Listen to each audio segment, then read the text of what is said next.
دا یې خور تپوس کړی دی وایي که یو سړی د مازدیګر لمونځ نه اوده پاتې شي او بیا ماښام ته نږدې راپاڅي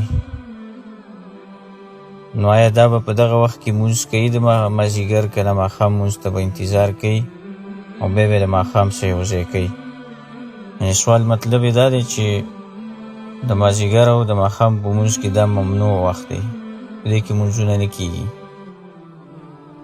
نو دغه لمونځ چې کوم د ده نه هېر شوی دی د خوب د وجې نه اوده ترې پاتې شوی دی یا بلکل د ده ذهن نه وتی دی او ده ته رایاد شو او وخت داسې دی چې په دغه وخت کې لمونځ کول ناروا دي نو دا به دغه قضایي لمونځ راوړي په دغه وخت کې که نه صبر به کوي بل لمونځ ته ځکه چې عام خلک داسې کوي چې هغه صبر کوي چې بل لمونځ وخت راشي جواب دې مسلې دا دی چې قضایي لمونځونه چې کوم د انسان نه د خوب د وجې نه یې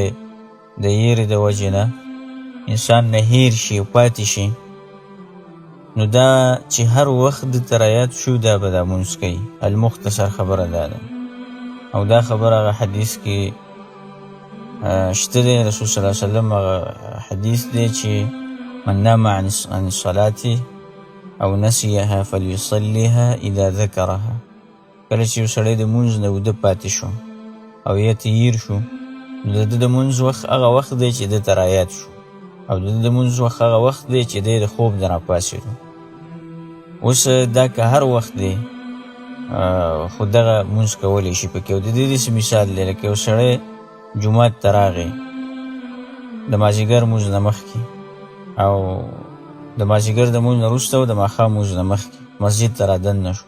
دا داسې وخت دی چې په دې کې به لمونځ نه کړي نو په دې وخت کې به ته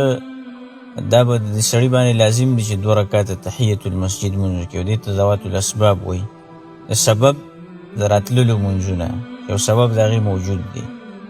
نو دا اسباب والا لمونځونه شو هغه لمونځونه چې هغه قضا شوي دي د دې ټولو یو حکم دی دا په هغه وختونو کې کولی شي چې هغه کې